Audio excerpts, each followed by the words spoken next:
there's been a topic on Twitter that has the gay black men in an uproar. And honestly, I can say I'm incredibly disappointed by some of the things that I've seen come out these people's mouths, that I've heard come out of their mouths. So essentially, there's a page that highlighted a bunch of black drag queens who all date white men or who all have white partners. Me personally, I really don't care about who they date. I really don't. I notice the pattern, absolutely, but I don't really care who they date. My issue comes in with their reasoning and the lies that people are coming up with to support the reasoning. You can date interracially without having to lie about it. That's my issue. So from what I hear, they're saying that they choose to date white men because the gay black community is more homophobic. More homophobic than who? Because that's the quiet part that they won't say. They won't say more homophobic than who. You're saying that gay black people are more homophobic than white people. That's absolutely not true, and there's no way for you to ever know that. Because one, you're not white, so you're not in community. You can hang around white people all day long. You can marry a white person. You will never be white. You will never have that experience. So you will never be able to say that white people operate this way because you really don't know. So they're saying that white gays are less homophobic and more accepting of feminine gay men than black people are. I don't buy that. Because the white gays are the ones that coined the term, no fats, no femmes, no Asians. And I'm trying to figure out, do you want to, it's only one place that you can be where you can get called a faggot or something. But if you go over to the white gay spaces, you can get called a faggot and a nigger.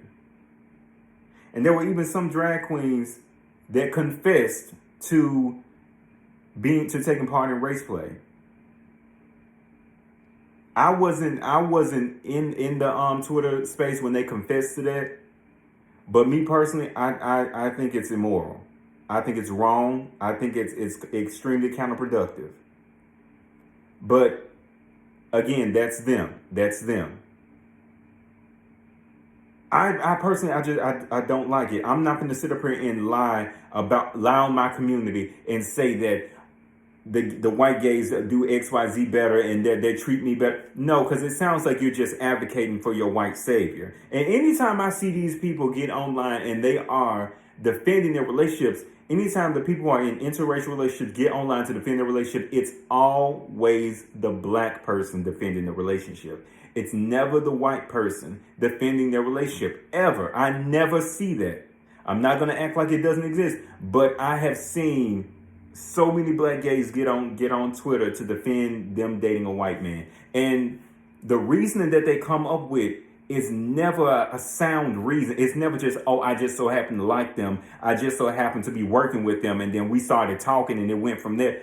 It's always, it sounds like it's to spite, or it's because I have such a horrible negative experience with two black people that I dated.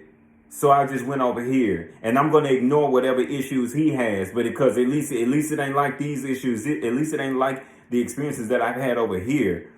The reasoning just never lines up for me. Nobody ever asks them to explain it. But when they do decide to explain it or feel the need to explain it, the reasoning is always insane to me.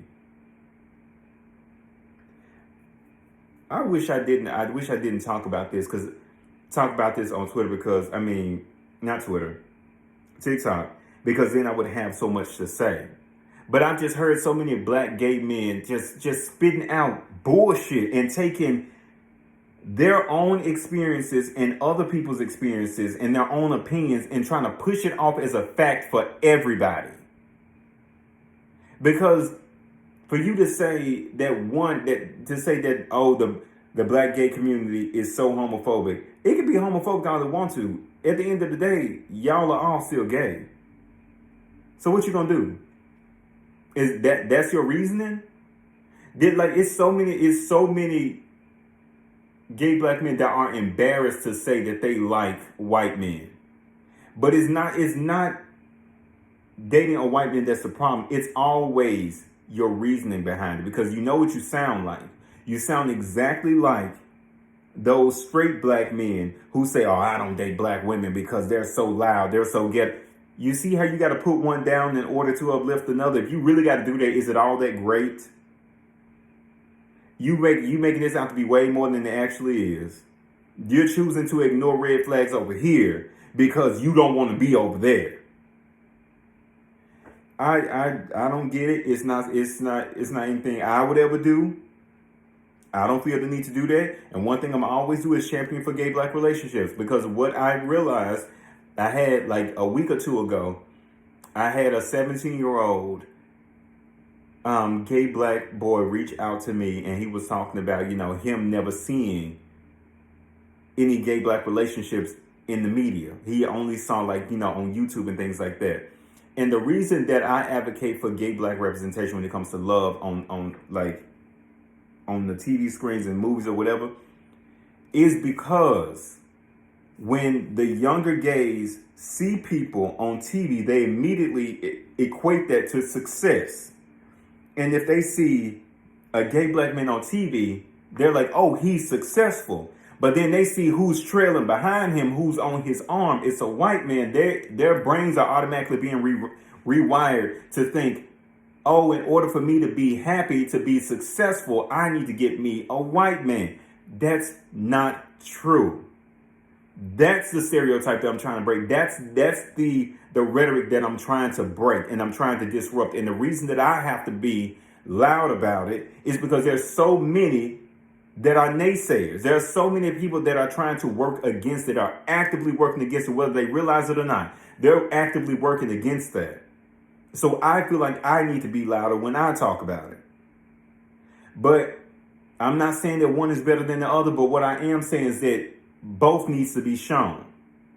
Why is one getting shown and the other one isn't? And they never seem to acknowledge that because they know what it is, but they don't want to call it out. And a lot of the drag race contestants, a lot of them know that they can sick their fans, their racist white fans, because they know they can sick their fans on people who disagree with them. And they know this because they've been on the receiving end of that. Let them win a challenge or win a season, and they felt like a white queen or somebody else should have won it. They're going to be every type of N-words. Every type of. They know what it is. But they have no problem with flipping that and using them against other gay black people. They have no issue with that. And that's why I realized, like, I have to draw back my support of certain people. But just to like wrap all this up, whether we want to accept the responsibility or not, we all have a responsibility to people that are younger than us to set examples, because regardless if we see it or not, they're watching us. They're watching us. They see what we do. We have a responsibility. And one thing about that I've learned from this situation, because we've all seen it time and time again, when you go over there and you're willing to equate fetishization, and objectification, you're willing to equate that to acceptance. The moment that you are not able to give them what they want and they turn on you, don't you bring your ass back over here, because that happens every single time. They come back and think that we're just going to accept them and bring them back in. That's done. That we don't do that. So you don't have to turn your back on your entire community just to be over here and kick it with them. You ain't got a lot to kick it. If you got a lot of yourself to go lay next to that white man every night, that's on you. But don't drag us into it. Don't say that we're this way, that the only reason you're with him is because we're that way. And on top of that, if I was a white gay man and the only reason that you wanted to be with me is because you had issues with your community, I wouldn't want your ass. But hey, it is what it is. That's just my opinion on it. It's not as thought out as I tried to make it out. Maybe I should have written some of my bullet points down, but this is just me speaking off the top of my head, and that's all I got.